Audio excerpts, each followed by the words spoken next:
What's up guys, it's Kale here. I've just finished a huge weekend of editing the Ultimate Surfskate program. This video here is essentially a big sample of that, where we run through a really nice routine to help you progress your surfing by surfing on the concrete. The Ultimate Surfskate program is going to be available in a couple of different ways. It's going to be available as an online course, immediate access to all the lectures. The second way is that it's going to be drip fed in my Patreon membership group over the next few months, so you can get it there as well. I've linked everything below, and the trailer for the Ultimate Surfskate program is at the end of this clip.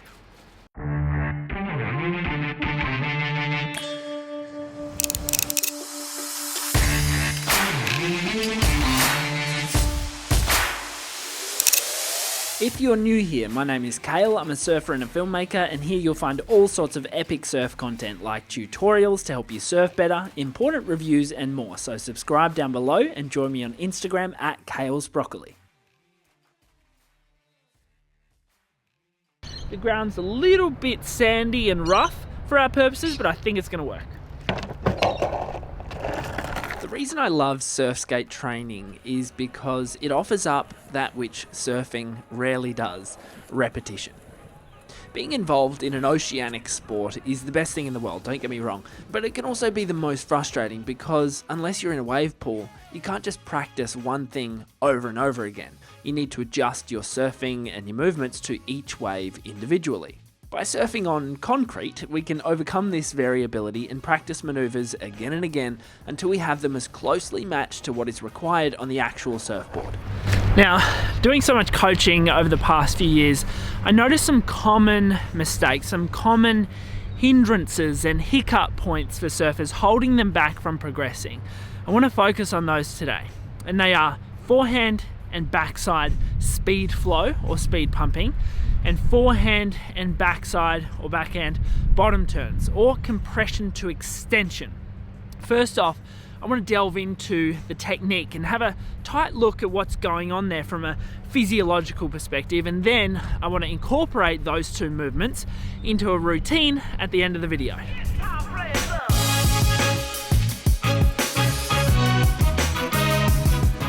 Speed flow is an essential part of surfing. It liberates you to perform the moves you want to on a wave and is actually not so separate to your actual maneuvers themselves. Speed flow movements are essentially mini turns applied in a smaller radius and with different body emphasis. There are a few ways to cheat your way through speed flow on a surf skate without applying proper body movements, so pay close attention here. For reference, I watch out for the arms, particularly during the movement, to be sure they are working in a forward momentum trajectory, carrying the surfer up the wave and then down the wave with speed. The surfer should be compressed at the bottom of the wave and then be extended at the top. And just remember to keep your concrete wave consistent in this regard. Use a line on the road as your lip, for instance, and only surf in one direction at a time. The leading hand should generally point in the direction of flow and move accordingly as you go up or down the wave. The eyes and then the shoulders should lead the rotation, which then flows into the lower body and into the skateboard, applying pressure against the ground to cause the turn. At the base of the bottom turn, there should be an audible whip across the gravel, indicating a strong force being generated back up the wave.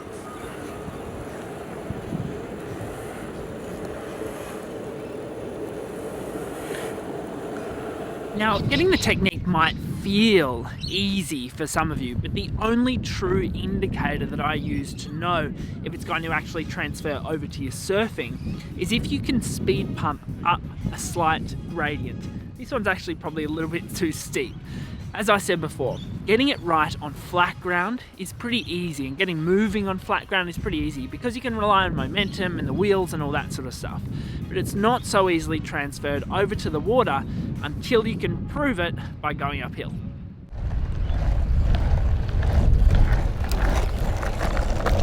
On the backside, speed pumping is very similar, but obviously with a reversed body position. The heel side rail is engaged at the bottom of the movement and the toe side rail is engaged at the top. The eyes and shoulders will still lead the movement and the leading hand should point the way as well.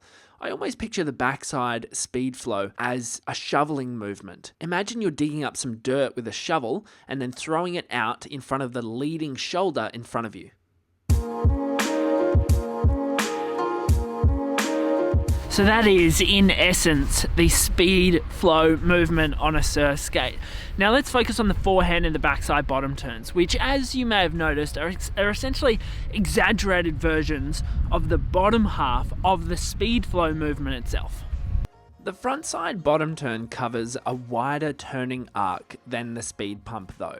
That's really important to remember. This turn is used to send us up the wave in order to perform a manoeuvre, sometimes multiple times in a row. The key things to watch out for is a shift of the body's center point during the process. Firstly, it'll be over to the toe side rail as we engage that to move up the face of the wave, and then as the bottom turn progresses, it will shift to be over on the heel side rail, eventually assisting us as we perform our maneuver and come back down the wave. Remember that the eyes, shoulders, and leading hand should initiate this movement. Once you remember this, the feet will naturally apply the correct pressure to the correct rail. On the backside, it is a little different. There is more twist in the upper body, and the surfer is almost looking over their front shoulder at the section they want to hit. This twisted body shape allows for a rapid upward trajectory during the bottom turn and for a stronger displacement of water at the top of the wave. One trick you can apply is to flip the front palm upwards during the bottom turn, allowing for extra kinetic potential to run through the torso. The trailing hand shouldn't go too high, as it'll cause the surfer to rotate downwards instead of more horizontally. This trailing arm pretty much acts like a counterweight or a counterbalance to our rotating arm at the front during the bottom turn. At the top of both bottom turns today, backhand and forehand, we are simply going to glide along the top of our artificial wave, which leads me to our routine. I shouldn't really need to say it, but wear all the appropriate safety gear for your level, and if you're around cars, make sure you watch out for them too. Firstly, I'm going to practice my speed flow. I'm going to evenly space my makeshift cones to about 1.5 to 2 meters apart, or further if you are a beginner, or tighter if you are an advanced surf skater. Use these to turn around, and remember to focus on your technique as a first priority.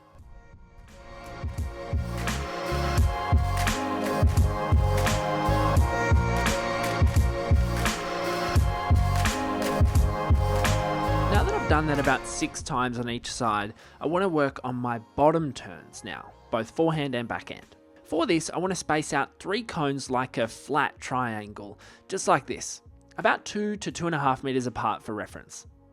For my forehand, I'll approach it by going straight over the first cone and then coming down and bottom turning around the middle cone. The goal is to turn high enough to glide over the third cone. Feel free to adjust the cones to decrease or increase the difficulty level. Once you've done your forehand bottom turn about 6 to 8 times, now reverse the scenario to work on your backside bottom turn and then repeat a further 6 to 8 times. Okay, now that I've practiced all of those, I'm going to put them all together in a good exercise. These cones I have placed out at regular intervals to allow for speed pumping and then a big bottom turn at the end of the section. The more advanced you are at surf skating, the closer together you can have the cones. For intermediates, I recommend about 1.5 to 2 meters apart for the speed flow, and then 2 times that length for the final off-centered section for the bottom turn. Give yourself a slight push into the movement so you have some momentum. Then speed pump through the first section, and then lengthen out for a nice bottom turn. Compress, and then extend into our final glide at the top. Repeat this 8 to 12 times in the same direction before changing the course to suit the backhand. Once again, perform the cycle 8 to 12 times before finishing up. Well guys, I hope you enjoyed that video. If you did, make sure you subscribe to the channel and join me on Instagram at Kale's Broccoli. Now I want you to enjoy the trailer for the Ultimate Surf Skate program. I hope to see you in the course. You.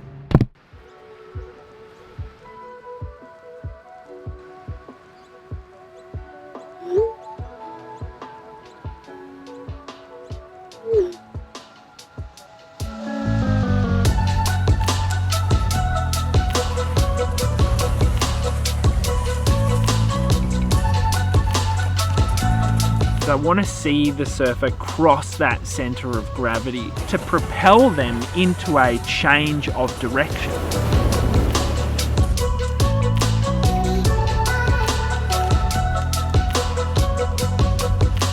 I'm going to take you all the way from a beginner, someone who's never surf skated before, all the way up to an intermediate or even an advanced surf skater. Perfect. You're shredding!